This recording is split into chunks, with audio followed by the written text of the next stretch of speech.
Muy bien, ¿ya estamos conectados? Ok, hermanos, bienvenidos a nuestro estudio de los viernes. Antes de iniciar con el estudio, queremos presentarles y presumirles, ¿verdad? En el buen sentido de la palabra, nuestro nuevo libro que se llama Preguntas y Respuestas, Catecismo para Principiantes, para los hermanos que nos sintonizan. Aquí lo tenemos, ¿ok? El Catecismo para Principiantes, que también se conoce como Catecismo para Niños, pero nosotros lo hemos editado y hemos puesto los subtítulos de cada sección, ¿ok? Por ejemplo, sobre el propósito de todo lo creado, es la primera sección. La segunda es sobre nuestro Dios y sus atributos. La siguiente es sobre la Biblia, sobre el ser humano, sobre la relación pactual con Dios, sobre el pecado, sobre la consecuencia del pecado. Entonces, muy interesante, ¿ok? Además, le hemos agregado versículos bíblicos. Claro, como es para principiantes, le hemos agregado uno o dos versículos de la Biblia. Y hermanos de Facebook que nos ven en YouTube, pues este libro ya está disponible por Amazon. Excelente para introducir a cualquier cristiano o persona interesada en el Evangelio que no tiene un trasfondo y necesita empezar desde lo básico. Este libro, este es el librito, ¿verdad? Que podemos usar, podemos regalarlo también.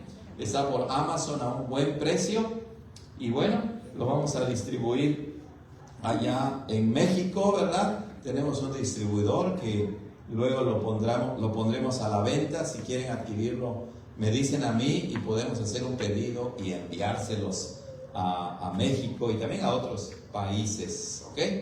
Bueno, entonces, hoy nos corresponde Apocalipsis capítulo 2, versículo 12, pero para eso el repaso, hermanos, en Apocalipsis capítulo 2 empieza la revelación de Jesucristo, ¿verdad?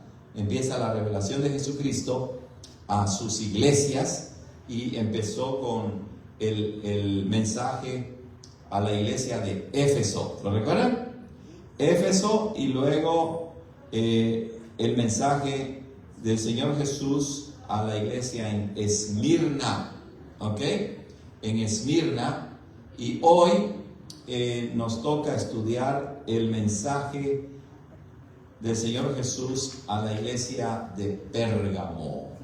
Sí, vimos una parte nada más, pero bueno, ha pasado tiempo ya, ¿verdad? Entonces vamos a repasarlo, ¿ok? Y vamos a ver hasta dónde llegamos. Entonces, versículo 12, vamos a leer la palabra del Señor. Voy a leerlo en voz alta, ustedes siguen la lectura atentamente. Versículo 12 dice: y escribe al ángel de la iglesia en Pérgamo, el que tiene la espada aguda de dos filos, dice estas cosas: yo conozco tus obras y dónde moras, donde está el trono de Satanás, y retienes mi nombre y no has negado mi fe, aun en los días en que Antipas fue mi testigo fiel, el cual fue muerto entre vosotros, donde mora Satanás.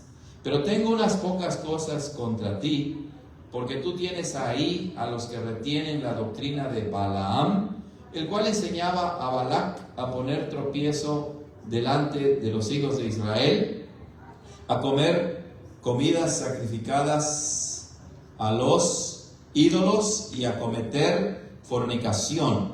Así también tú tienes a los que retienen la doctrina de los nicolaitas, lo cual yo aborrezco. Arrepiéntete, porque de otra manera vendré a ti pronto y pelearé contra ellos con la espada de mi boca.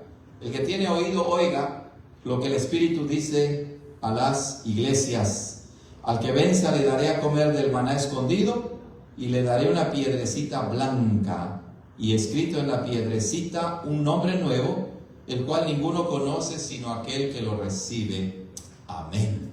Que el Espíritu Santo nos dé su sabiduría, ¿verdad?, para entender esta porción de Apocalipsis capítulo 2. Muy bien, y entonces, hermanos, empezamos en el versículo 12. Escribe al ángel de la iglesia en Pérgamo. El Señor Jesucristo da esta instrucción de escribir este mensaje al ángel de la iglesia en Pérgamo, y el ángel es un mensajero, y este mensajero no es un mensajero celestial, sino es el pastor, el ministro de la iglesia en Pérgamo.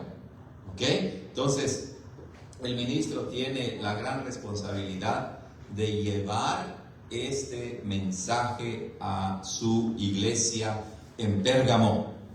Escribe al ángel de la iglesia en Pérgamo, del cuerpo de Cristo que se reunía en Pérgamo.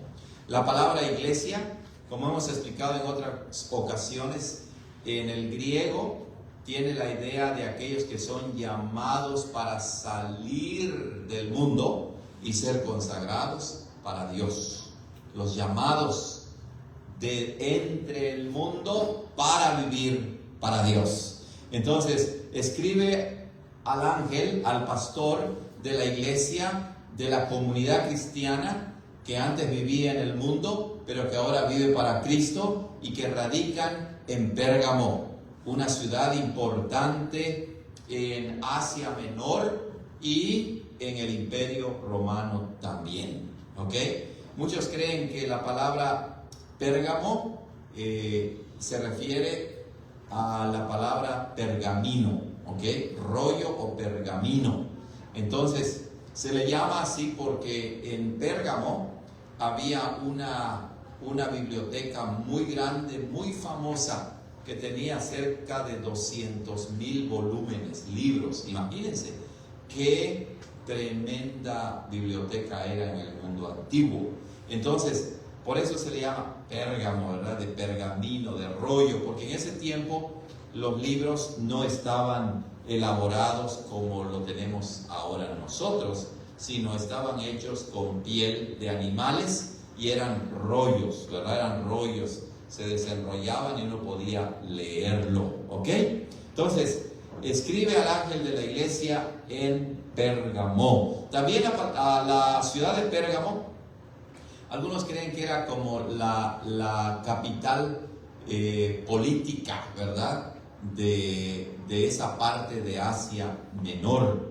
La ciudad de Pérgamo, además de su biblioteca, además de ser la capital política, también tenía muchos templos dedicados a deidades romanas y griegas, ¿ok? Pero también tenía la fama de ser la primera ciudad en Asia Menor que construyó un templo al emperador romano para adorar al emperador romano como si fuera un dios. También, entre todas las religiones que se tenían allá en Pérgamo, había un dios que se llamaba Esculapio o Asclepio, ¿verdad? Que era el dios de la sanidad, y este dios estaba representado como una serpiente. Y sabemos que en la Biblia la serpiente representa ¿a quién?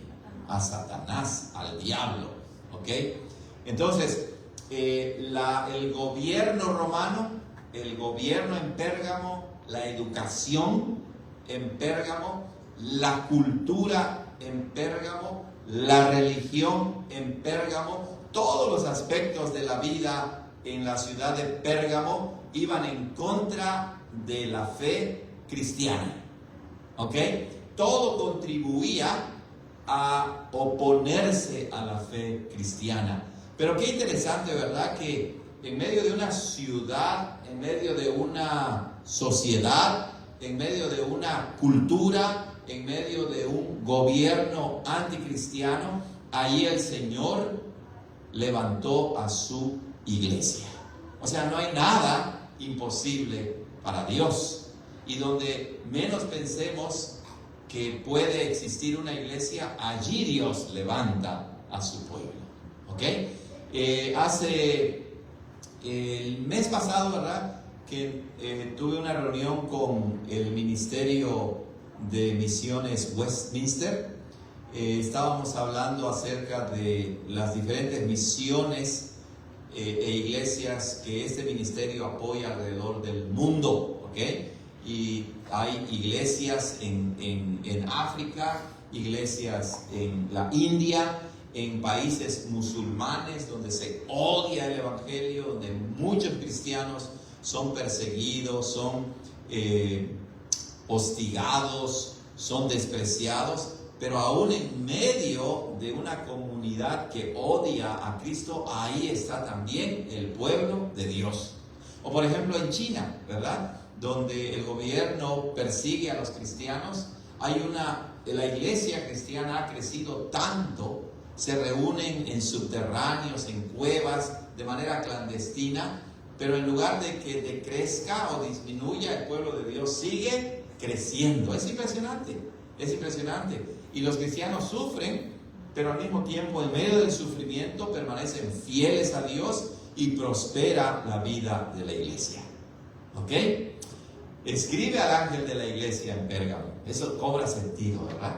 Cuando lo ponemos en su contexto religioso, político, social, cultural, es muy significativo que había una iglesia en Pérgamo. ¿Y cuál es el mensaje a la iglesia de Pérgamo? Bueno, primeramente, se nos va a dar la identidad de quien escribe, ¿ok?, de quien manda el mensaje. Y dice así: el que tiene la espada aguda de 2 filos dice estas cosas. Bueno, ¿quién es el que dice estas cosas? El que tiene la espada filosa, ardiente, de 2 filos, es el que habla. ¿Y quién es ese que habla entonces? ¿Es quién? El Señor Jesucristo. Vamos a verlo en la descripción de Apocalipsis 1, en la visión que Juan tiene del Señor Jesucristo. Está en el versículo 16. Dice allá que Juan, cuando ve al Cristo resucitado en esa visión que tiene de él, allí dice en el versículo 16 que el Señor Jesucristo, el Cristo resucitado, tenía en su diestra, en su mano derecha, 7 estrellas, y de su boca salía una espada aguda de 2 filos. ¿Ya vieron? De su boca salía una espada aguda de 2 filos. Recuerden que Apocalipsis es un libro simbólico, ¿ok? Y entonces no debemos tomarlo de manera literal, como si saliera una espada literal de la boca de Jesús, sino que el significado es lo importante. Jesucristo es el que tiene la espada aguda de 2 filos. Y la espada en la palabra de Dios, ¿verdad?, en el Antiguo y en el Nuevo Testamento, se usa de diferentes maneras. El uso más común de la espada es que es un instrumento de guerra, ¿verdad? Es un instrumento de guerra que se utilizaba para atacar y matar también, ¿ok? Pero también en la Escritura, la palabra espada se usa como un símbolo o para referirse a la misma palabra de Dios. Vamos a verlo allá en el libro de Efesios. ¿Lo recuerdan, hermanos? Si ustedes me ayudan a encontrarlo, por favor.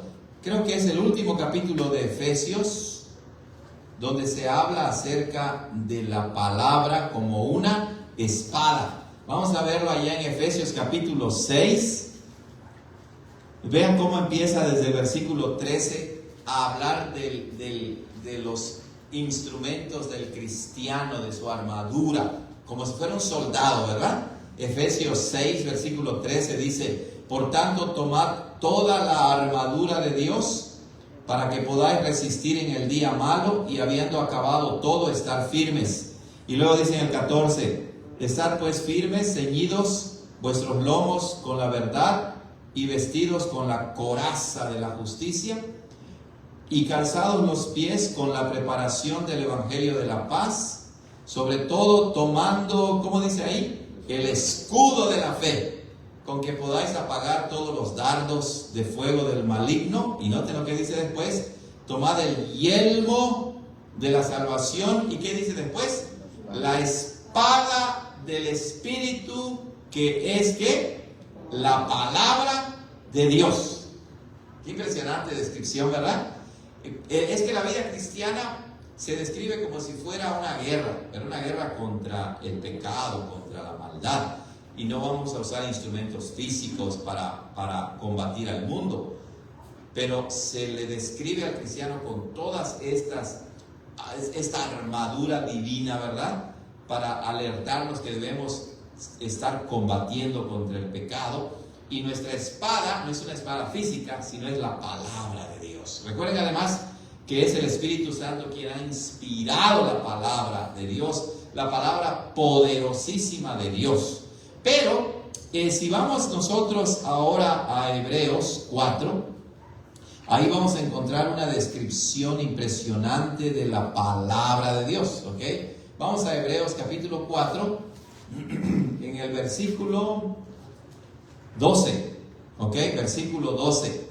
Y vean lo que dice allá. Noten la descripción, porque se describe a la palabra como una espada también. No literalmente lo dice, pero la descripción nos ayuda a entenderlo. Dice, versículo 12, porque la palabra de Dios es viva y eficaz, tiene poder, nunca falla, y más que cortante que toda espada de dos filos, o sea, corta de ambos lados, ¿verdad?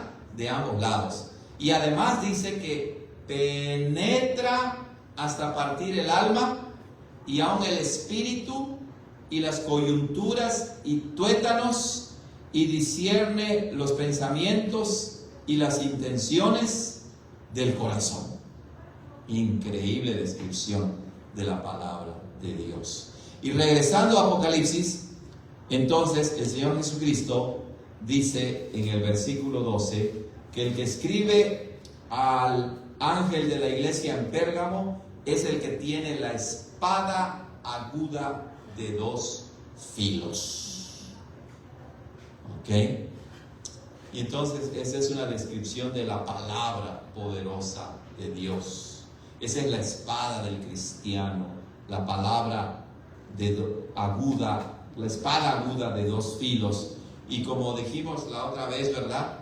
El hecho de que corta de ambos lados, el profeta Isaías nos ayuda a entender en qué sentido. Dice que la palabra que sale de la boca de Dios nunca vuelve a él vacía, porque corta para salvación, corta el pecado y nos salva, pero al que la rechaza lo corta para juicio, para destrucción, para condenación.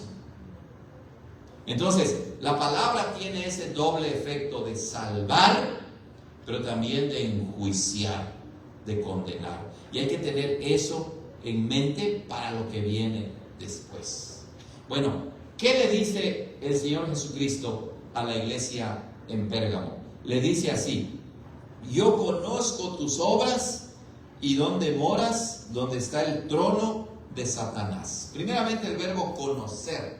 Hemos dicho que el conocer en la Biblia no es nada más algo intelectual o mental, sino es un conocimiento relacional, es un conocimiento profundo. Y claro, el conocimiento de Jesús no es humano, sino es divino primeramente. Él conoce, está enterado de todo lo que sucede en la iglesia de Pérgamo. Conoce a la iglesia como colectividad, pero también conoce a la iglesia como individuos, ¿verdad? Conoce a todas las familias, pero también conoce a cada uno personalmente. Y no solamente eso, sino conoce sus obras, su evangelismo, su obediencia, su esfuerzo en comunicar el evangelio, en vivir el evangelio, todas las obras que se esperan de una iglesia cristiana. Y estas obras no son hechas para ganar la salvación, porque ya somos salvos, sino son el fruto de la salvación, el fruto de la verdadera fe. El Señor Jesucristo entonces no es indiferente a la iglesia de Pérgamo. Los conoce todo lo que ellos hacen, los conoce como son y también conoce sus obras. Él está pendiente y no se le escapa ninguna obra que nosotros hacemos con fe y para la honra y gloria del Señor. Ni una obra en ese sentido que hace el cristiano en obediencia a la palabra de Dios es en vano. Porque el Señor Jesucristo dice, yo conozco tus obras. Y claro, como también ya se lo dijo a la iglesia de Éfeso, ¿verdad? Veanlo como dice allá en el versículo 2, yo conozco tus obras. Y luego a la iglesia en Esmirna, en el versículo 9, le dice, yo conozco tus obras. Y ahora se lo dice a la iglesia de Pérgamo, yo conozco tus obras. Pues entonces quiere decir que Jesús es Dios, porque Él conoce no solo a una iglesia, sino a todas las iglesias. Y como hemos dicho, aquí las 7 iglesias significan la totalidad de la iglesia de Cristo en el mundo, en el tiempo, en la historia. De modo que el Señor Jesucristo es Dios mismo, que tiene un conocimiento completo, cabal, perfecto, divino. Él conoce a la totalidad de su iglesia. Y le dice, y sé también dónde moras, dónde resides, dónde vives. Nada más y nada menos que donde está el trono de Satanás. ¿Por qué se le llama así, el trono de Satanás? Bueno, primeramente noten que antes ya, cuando habla acerca de la iglesia de Esmirna, ¿verdad? En el versículo 9 dice también, yo conozco tus obras y tu tribulación y tu pobreza, pero tú eres rico, y la blasfemia de los que se dicen ser judíos y no lo son, sino que son sinagoga, congregación de Satanás. Satanás estaba dominando, influenciando a estos falsos judíos. Y ahora dice en el versículo 13 que los cristianos que vivían en Pérgamo vivían donde está el trono de Satanás. O sea, Satanás y sus ángeles, ¿verdad?, están presentes para combatir a la iglesia, pero hay lugares, hay ciudades como Pérgamo donde se puede decir que ahí está el trono de Satanás. Es decir, la influencia es tan pesada, la influencia de Satanás es tan abarcante que domina la vida completa de una ciudad. Impresionante, ¿verdad? Y recuerden lo que hemos dicho, su educación era anticristiana, su gobierno anticristiano, porque tenían al César que adoraban como si fuera un dios, su religión obviamente anticristiana. Recuerden a Esculapio o Asclepio, ¿verdad? El dios de la sanidad, el dios de la curación, representado como una serpiente.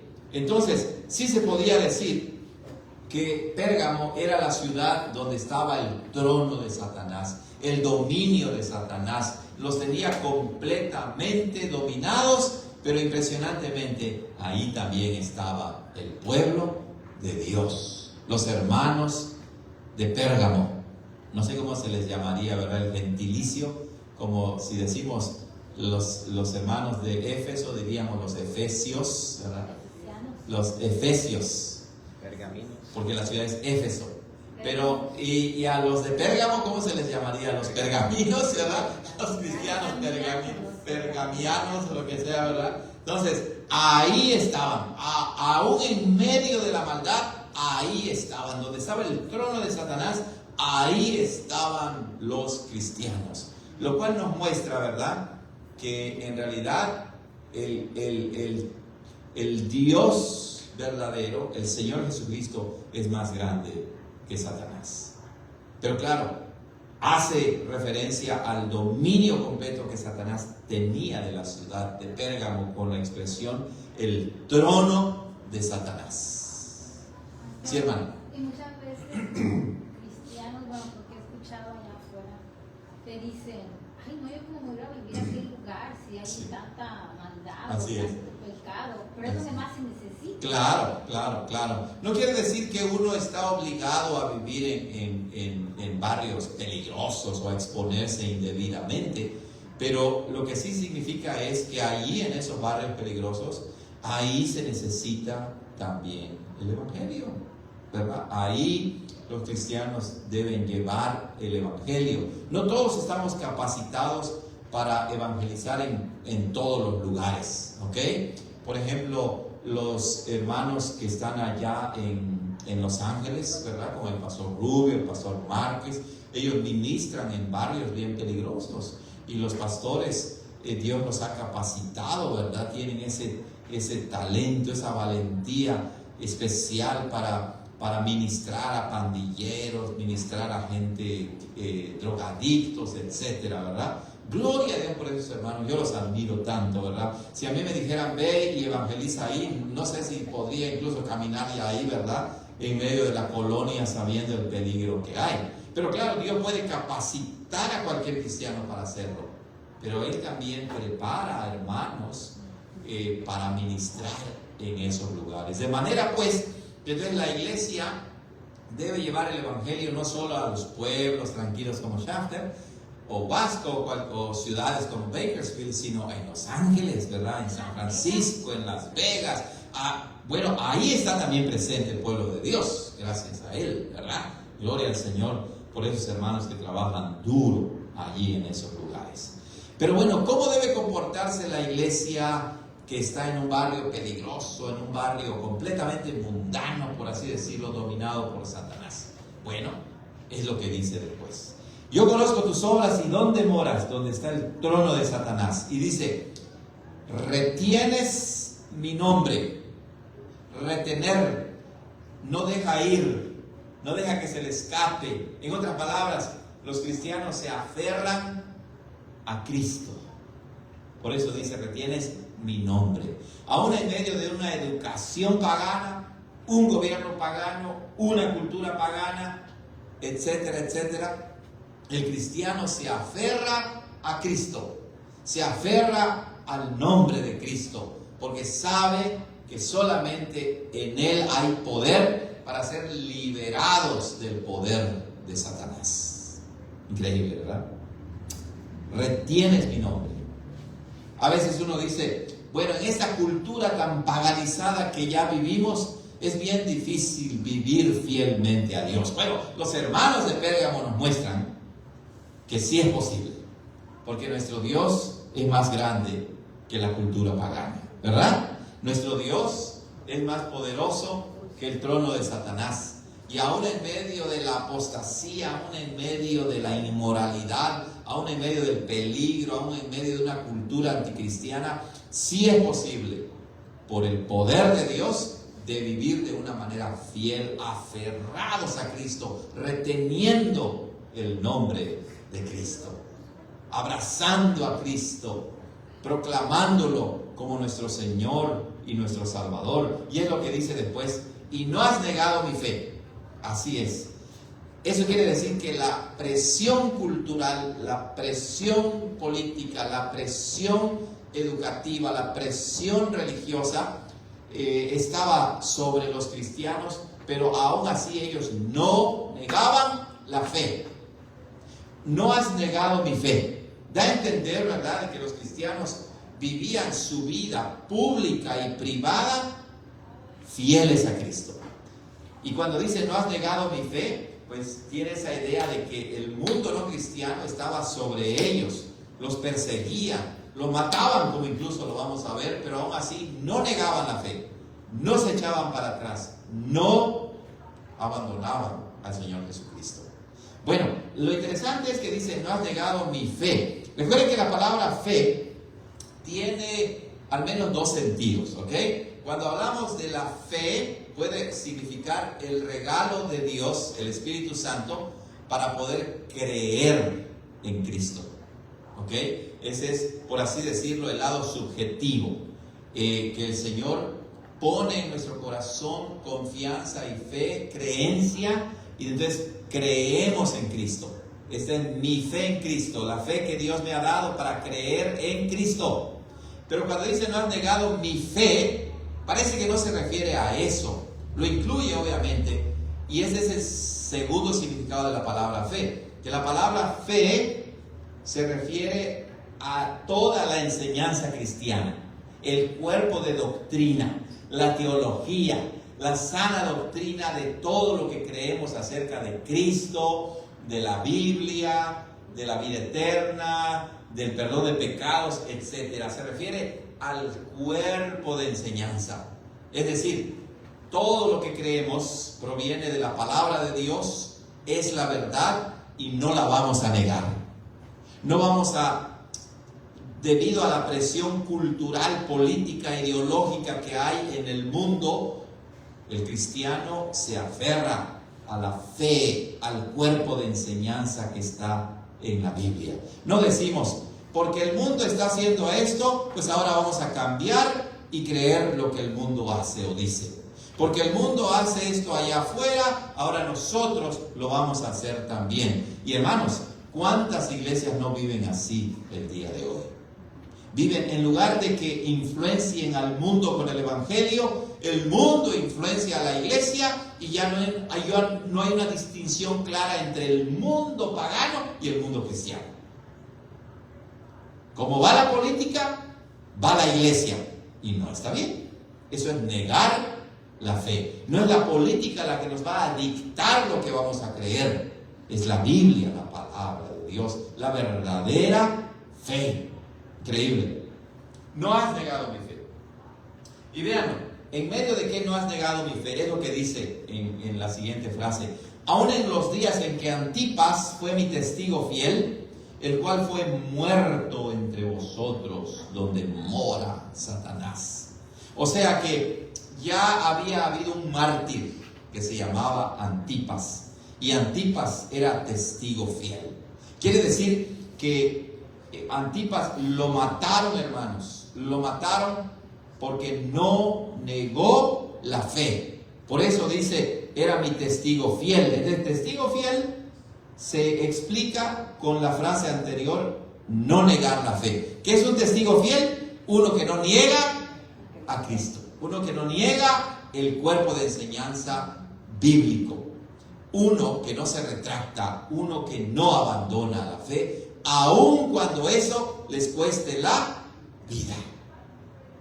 Cuando Cristo dice, no has negado mi fe como la fe en Cristo, porque muchos tienen fe en otra cosa. Claro, claro. Se puede entender de ambas formas. Mi fe, la fe de Jesucristo, se puede entender como que el cristiano cree en Cristo como el único Señor y Salvador, pero también mi fe en Cristo significa todo lo que creo acerca de Cristo, toda la enseñanza. La enseñanza de Cristo desde el inicio. Claro que sí.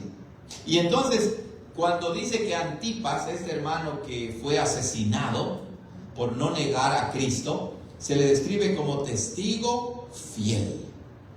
Fiel al cuerpo de doctrina, fiel al Señor Jesucristo. Pero lo interesante es, hermanos, que testigo fiel también es una descripción del mismo Señor Jesucristo.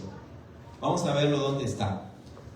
Vamos a encontrarlo allá en Apocalipsis 1, cuando se describe al Señor Jesús, ¿ok?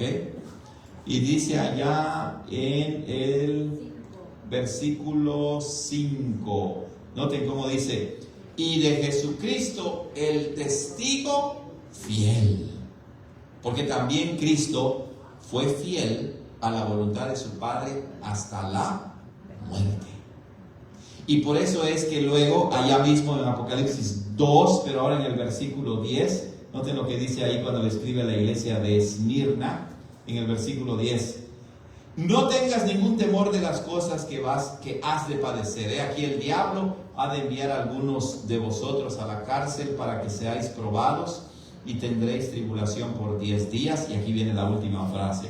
Sé fiel hasta la muerte y yo te daré la corona de la vida. Sé fiel hasta la muerte quiere decir, no niegues la fe. No te acomodes al mundo. Hermanos, actualmente existen tantas ideas en el mundo que van contra la misma naturaleza que Dios ha creado. Ideologías de género, estilos de vida completamente anticristianos. Y muchas iglesias niegan la fe para decir, sí, lo que hay ahorita en la política es lo correcto y es lo que debemos creer. Eso es negar la fe. Y el Señor Jesucristo bellamente describe a Antipas como un testigo fiel, imitando a su Señor Jesucristo. podemos nosotros, por nuestras propias fuerzas, por nuestra propia valentía, morir por la fe de Cristo, no en nosotros mismos. La fuerza, la valentía nos la da Cristo mismo, el Dios Padre, Hijo y Espíritu Santo. Ellos nos capacitan y nos fortalecen. Preguntas, hermanos, hasta aquí. Muy bien, vamos al versículo 14. Pero tengo unas pocas cosas contra ti. Primero los elogia, ¿verdad? El Señor Jesús los elogia, pero no hay iglesia perfecta, hermanos. No hay iglesia perfecta. No pienses, voy a encontrar una iglesia perfecta para ahí sí hacerme miembro. No. Hay un dicho muy al punto, ¿verdad? Que dice, si estás buscando una iglesia perfecta y la encuentras, no te unas a ella porque la vas a echar a perder. Okay. No hay iglesia perfecta en la tierra. Al mismo tiempo somos santos y pecadores, que luchamos contra el pecado. No somos perfectos, pero amamos al Señor y queremos obedecerle. Y este era el caso también de los hermanos de Pérgamo. Dice, pero tengo unas pocas cosas contra ti. Pocas cosas, gracias a Dios. Pocas cosas. Pero uno dice, bueno, esta iglesia de Pérgamo que no negaba la fe, que incluso había mártires que habían muerto por la fe de Cristo, ¿cómo pudieron haber hecho esto que ahora les dice el Señor Jesús? Nuevamente, no hay iglesia perfecta. Y eso nos alerta que siempre debemos estar vigilando. ¿Cuáles son esas pocas cosas malas que el Señor les indica? Primeramente dice, porque tú tienes ahí a los que retienen la doctrina o la enseñanza de Balaam. ¿Se acuerdan? Un falso profeta en el Antiguo Testamento, el cual enseñaba a Balac, un rey moabita, a poner tropiezo delante de los hijos de Israel, a comer cosas sacrificadas a los ídolos y a cometer fornicación, inmoralidad sexual. No solo eso, sino que además en el versículo 15 dice, así también tú tienes a los que retienen la doctrina de los nicolaitas, lo cual yo aborrezco. ¡Wow! Increíble. Pero vamos a regresar al versículo 14. Primeramente dice, tú tienes ahí a los que retienen la doctrina de Balaam y a los que retienen la doctrina de los nicolaitas. Tal parece que estos cristianos que eran fieles a Dios tenían este error de tolerar a estas personas, falsos cristianos, dentro de la iglesia. En otras palabras, no los habían confrontado, no los habían disciplinado, y si no se arrepentían, pues no los habían expulsado de la iglesia. Eso nos alerta ante la realidad que una iglesia verdadera es una iglesia que aplica disciplina. Porque cuando disciplinamos, estamos diciendo, no vamos a tolerar el pecado en la iglesia. Llamamos al arrepentimiento, pero si no hay arrepentimiento, entonces uno disciplina espiritualmente a las personas que insisten en su pecado. Y increíblemente los hermanos de Pérgamo retenían a estas personas, a los que retienen la doctrina de Balaam. Así como ellos retenían el nombre de Cristo, toleraban a unos que retenían otras doctrinas perversas y que habían negado la fe e insistían en vivir abiertamente en pecado. Noten, retienes a los que, tienes ahí, toleras ahí a los que retienen la doctrina de Balaam, el cual enseñaba al Balac, rey de Moab. Eso se describe en el libro de Números, ¿ok? A poner tropiezo delante de los hijos de Israel. Recuerden, ese Balaam era un profeta que cuando el pueblo de Israel, de camino a la tierra prometida, pasó por la tierra de Moab. Y entonces el rey Balac, el rey de Moab, contrató a Balaam para que maldijera al pueblo de Israel. pero Dios no lo maldijo. No le permitió que maldijera al pueblo de Israel, que era el pueblo de Dios. Y entonces Balac le dijo a Balaam: si me lo maldices, te voy a dar mucho dinero. Pero como Dios no le permitió que Balaam maldijera al pueblo de Israel, Balaam dijo: bueno, voy a perder el dinero. ¿Qué hago? ¿Qué hago? Y lo que hizo fue que le aconsejó a Balac: yo no lo puedo maldecir, pero tú sí lo puedes maldecir haciendo lo siguiente. Y leemos en el libro de Números que mujeres prostitutas, perversas, se metieron al campamento de los israelitas y empezaron a tener relaciones sexuales con los hombres y empezaron a adorar al dios, a Baal, un dios pagano, cananeo. ¿Y qué fue lo que sucedió? Que Dios castigó al pueblo de Israel, mató a muchos por causa de ese pecado. Y claro, sufrieron la maldición de Dios. Pero vean Balaam qué astuto fue. Dios no le permitió que él, como profeta pagano, maldijera al pueblo de Israel, pero convenció a Balac de que pusiera tropiezos al pueblo de Israel, y de esa manera el pueblo de Israel pecó contra Dios. Dios mató a muchos de los israelitas y Balaam recibió su dinero. Entonces Balaam es el símbolo de un falso cristiano, de un falso líder, de un falso pastor que trabaja por ganancia deshonesta, solamente para tomar ventaja económica de los miembros de la iglesia. Pero vean lo que dice ahí: el cual enseñaba a Balac a poner tropiezo delante de los hijos de Israel. ¿De qué manera? A comer cosas sacrificadas a los ídolos. Impresionante, impresionante. O sea, eso quiere decir que esas mujeres que entraron allá empezaron a prostituir a los hombres y empezaron a ofrecer comidas a este ídolo pagano, dios cananeo que se llamaba Baal. Y entonces la comida se lo ofrecían a este dios y luego ellos se la comían. Por eso es que nosotros como cristianos, ¿verdad?, no ofrecemos comida a ningún ídolo o a un dios falso, ni mucho menos comemos, ¿verdad?, de esa comida ofrecida a los ídolos. Y eso fue lo que hicieron los hijos de Israel. Y lo siguiente fue a cometer fornicación. La palabra fornicación se refiere a toda clase de inmoralidad sexual. Eso quiere decir que tenían relaciones sexuales con estas prostitutas de Moab. No solamente los solteros, sino también los hombres casados cometiendo adulterio. Y bueno, estas dos cosas se han metido adentro de la iglesia de Pérgamo.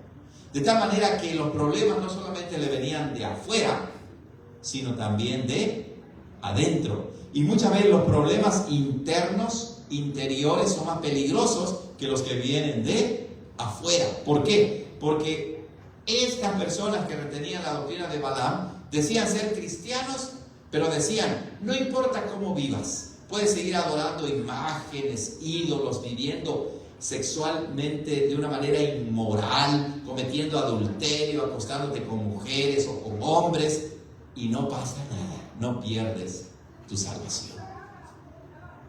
¿Cómo abunda eso en la iglesia de hoy? Tristemente. En la iglesia de hoy hay mucha idolatría y hay mucha inmoralidad sexual. Pastor, Sí. pero aquí como dice que enseñaba a Balac a poner tropiezo delante de los hijos de Israel. Correcto. No quiere decir que aunque cayeron no perdían su salvación, ¿verdad? Bueno, en Israel había muchos que eran falsos israelitas, como dice el apóstol Pablo, ¿recuerdas? No todo israelita es un verdadero israelita. Seguramente muchos de ellos se arrepintieron, ¿verdad? Dios los perdonó, pero muchos que no se arrepintieron, pues fueron condenados. Es difícil realmente determinar quién sí se salvó y quién no se salvó. Lo que vemos ahí es el juicio de Dios que cae sobre su pueblo. Y muchas veces Eso significa que Dios, para no condenarnos con el mundo, nos quita la vida para no ir al infierno. Pero obviamente muchos israelitas no eran espiritualmente hijos de Dios. Entonces, debemos estar alertas ante aquellos que nos ponen tropiezos para caer en pecado. Y este estilo de vida, ¿verdad?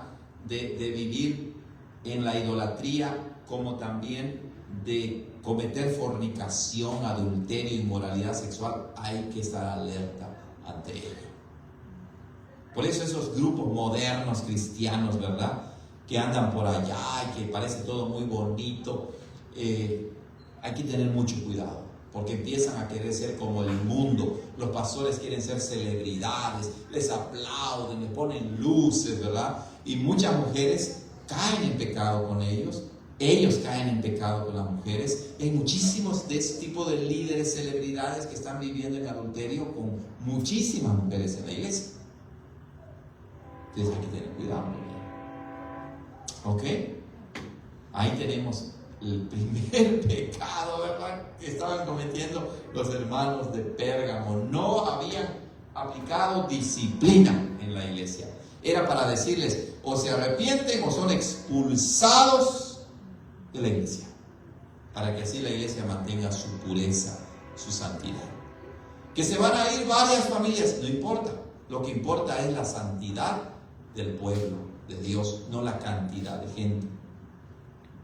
¿Ok? ¿Cuál era el segundo pecado que cometían ellos? Versículo 15. Así también tú tienes a los que retienen la doctrina de los nicolaitas, lo cual yo aborrezco. Bueno, ya se habían citado a los nicolaitas, hermanos. Está en el versículo, ¿dónde está? 6, cuando le escribió a la iglesia de Éfeso.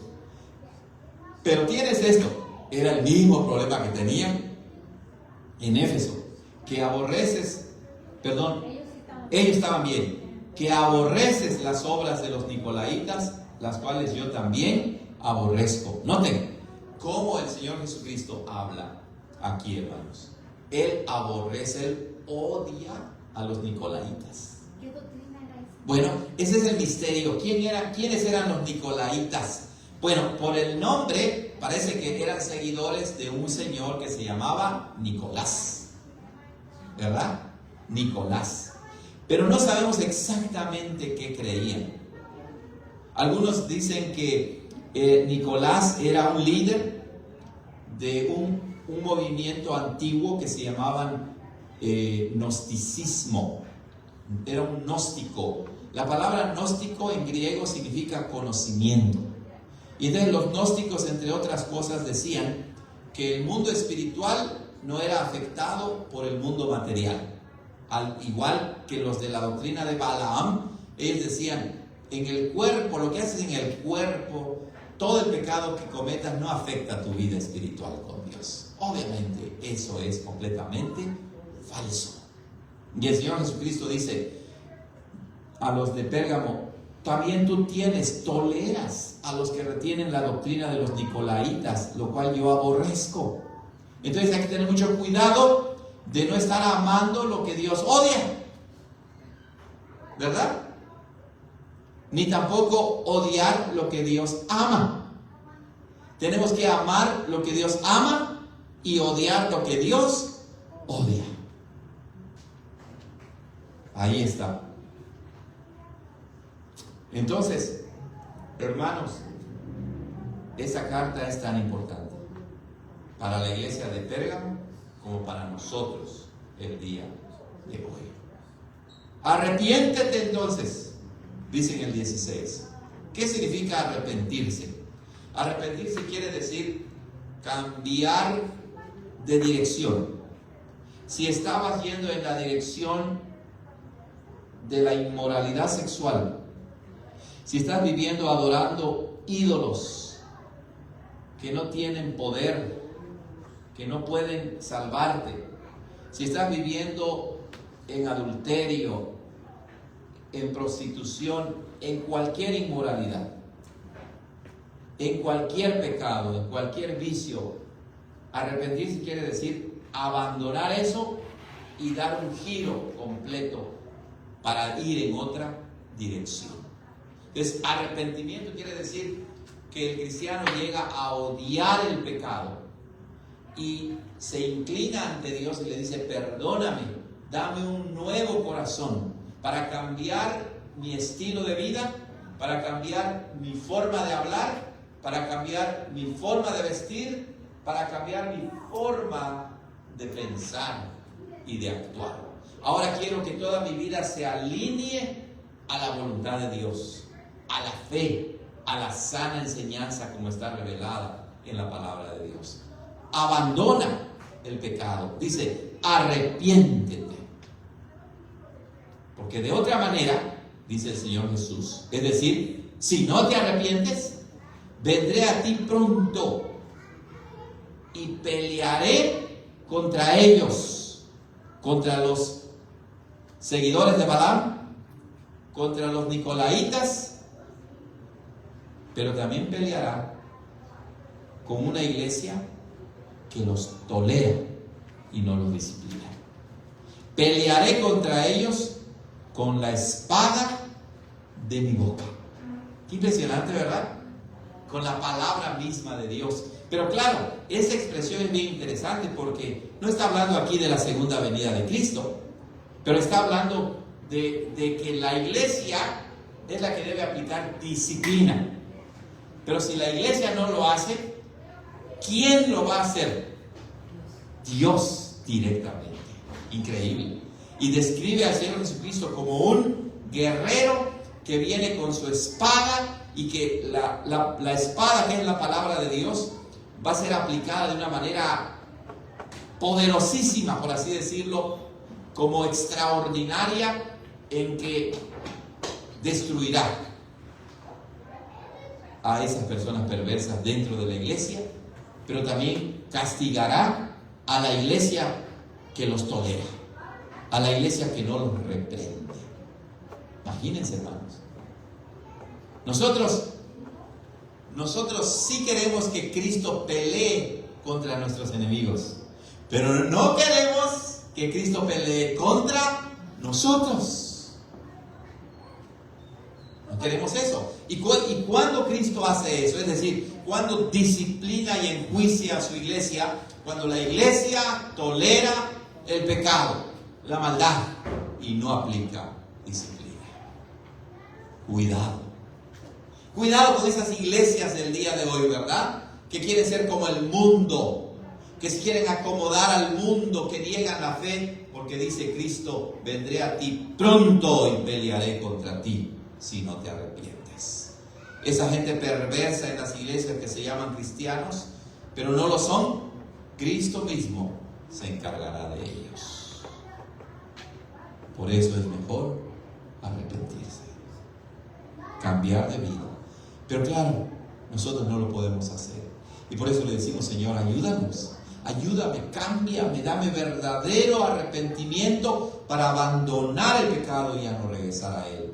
Y si pecamos, arrepentirnos otra vez y seguir con nuestra vida de santidad. Recuerden lo que dice Hebreos 12:14: seguid la paz con todos y la santidad, sin la cual nadie verá al Señor.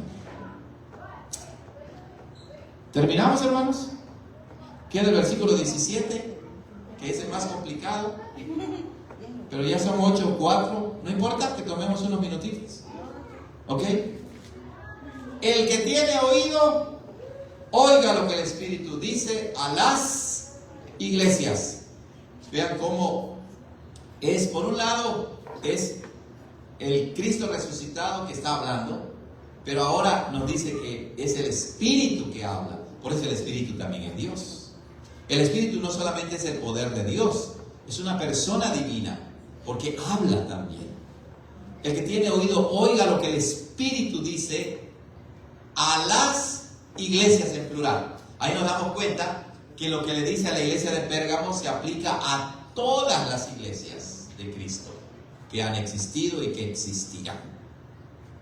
Al que venza, al vencedor, le daré a comer del maná escondido, y le daré una piedrecita blanca y escrito en la piedrecita un nombre nuevo, el cual ninguno conoce sino aquel que lo recibe. Hermanos, muchos comentaristas dicen, no hay un pasaje más críptico, más difícil de entender en Apocalipsis que este.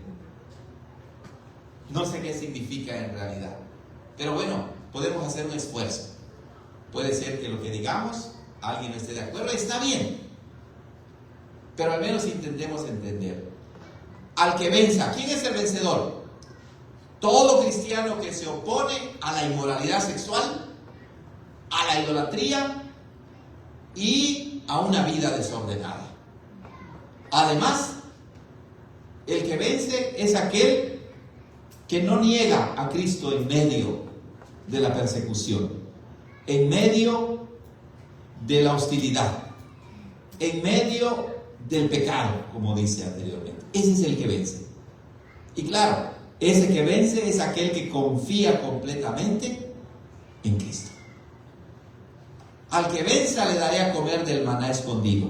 Ya sabemos que en el Antiguo Testamento el maná fue la comida con la que Dios sustentó al pueblo de Israel durante 40 años en el desierto. Sabemos que también Cristo dice que el maná, ¿verdad?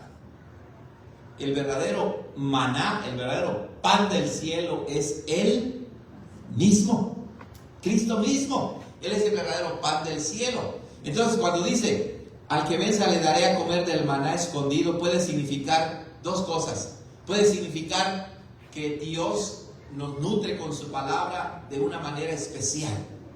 En medio de la lucha y de la prueba, Él nos alimenta y nos fortalece con su misma palabra. Como Elías, ¿se acuerdan? Cuando lo perseguían para matarlo y Dios le dijo, vete al arroyo de Kerit, ahí te voy a sustentar, los cuervos te van a llevar comida. Y luego estaba ya muy cansado y Dios le dijo, levántate, come, porque el largo camino te espera. Y con esa comida que Dios le dio, caminó durante 40 días y 40 noches. O sea, no era la comida que tenía magia, es una forma de decir que Dios alimenta a su pueblo y lo fortalece. Por otro lado, el maná escondido puede significar Cristo mismo. Él es nuestra comida. Por eso dice, el que me come y bebe mi sangre, comemos de Cristo, es decir, nos alimentamos de Él. Él nos fortalece con su misma palabra. Y escondido porque puede ser que el mundo no lo ve, el mundo no lo entiende, pero Dios obra de una manera misteriosa y nos nutre y nos fortalece para vencer contra el pecado. Ahí lo tienen. Es unas parábolas, ¿no? Así es misterioso, ¿verdad? Por eso dice, al que venza le daré a comer del maná escondido. Y sí, hermanos, cada uno de nosotros hemos experimentado cómo Cristo nuestro Señor nos fortalece y nos alimenta, ¿cierto? Cuando estamos en pruebas y en dificultades. Gloria sea al Señor. Y le daré una piedrecita blanca. ¿Y eso qué significa? Bueno, se cree que en el mundo romano, cuando ibas a un juicio, se cree que si eras declarado culpable te daban una piedra negra. Y el que era declarado inocente se le daba una piedra blanca, que decía, él es inocente. En términos bíblicos, denota la pureza y la santidad. Nosotros éramos culpables, pero ahora Dios nos ha emblanquecido con la sangre del Cordero. Ahora en Cristo recibimos esa piedra blanca que simboliza santidad, pureza. Ya no estamos condenados. Exacto. Y luego dice, y le daré una piedrecita blanca, y escrito en la piedrecita un nombre nuevo, el cual ninguno conoce sino aquel que lo recibe. ¿Qué quiere decir eso? Bueno, en la Biblia, si ustedes se acuerdan, Dios le cambió el nombre a Abraham poniéndole Abraham. Dios le cambia el nombre a Jacob por Israel. ¿Quién más? Sara, Sarai, ¿verdad? Y así sucesivamente. A Saulo ahora le llama Pablo. A Pedro, a Simón le pone Pedro. O sea, que en la Biblia El cambio de nombre significa un cambio de naturaleza, una nueva vida en Cristo. Y dice, y escrito en la piedrecita un nombre nuevo, el cual ninguno conoce sino aquel que lo recibe. Como que da a entender, ¿verdad?, que en la vida eterna, Dios, no seremos seres abstractos, fantasmales, sino seremos nosotros mismos, pero con una identidad definida por Cristo mismo. No sé si significa literalmente que Él nos dará un nombre nuevo en el cielo a cada uno de nosotros, pero el hecho de que se nos dé un nombre nuevo denota la cercanía con Cristo, el amor y el aprecio que Él nos tiene por pura gracia y misericordia. Ahí lo tenemos. Ahora, esa no quiere decir que sea la interpretación correcta, la única, pero al menos bíblicamente hablando, vemos que puede ser que se acerque hacia allá. ¿Ok? Preguntas, hermanos, comentarios. Hermoso el mensaje a la iglesia de Pérgamo. ¿Algún comentario, hermanos? ¿Alguna pregunta? Hermanos de Zoom, ¿alguna pregunta sobre el mensaje al ángel de la iglesia en Pérgamo? ¿Ok? Si no lo hay, vamos a terminar con una palabra de oración para terminar con nuestro estudio. Señor, gracias por tu palabra profunda. Solamente rascamos la superficie, Señor, pero eso es suficiente para fortalecer nuestra fe. Gracias por el libro de Apocalipsis, Señor, que estamos empezando a estudiar y descubrimos más y más de tu fortaleza, de tu alimento, de tu gracia en la vida de las iglesias de Asia Menor, como también en la vida de las iglesias cristianas a lo largo y ancho del mundo, del tiempo, de la historia. Pero también encontramos advertencias serias para no vivir en pecado, sino vivir en santidad. Perdona nuestros pecados, Señor. Danos verdadero arrepentimiento para entregar nuestras vidas completamente a ti y experimentar la salvación de Cristo. Qué glorioso es vivir con Cristo.